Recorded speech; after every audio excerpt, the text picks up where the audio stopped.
উচ্চ যেথা শির, জ্ঞান যেথা মুক্ত, যেথা গৃহের প্রাচীর, আপন প্রাঙ্গণতলে দিবস সদ্বরে বসুধারে রাখে নাই খণ্ড পুত্র করি।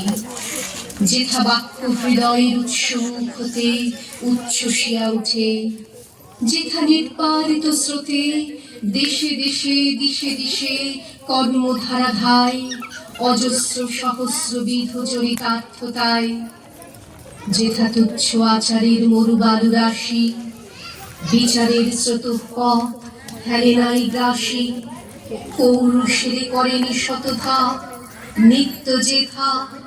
তুমি সর্বকর্ম চিন্তা আনন্দের নেতা, নিজ হস্তে নির্দয় আঘাত করিপিত, ভারতের সেই স্বর্গে কর জাগরিত।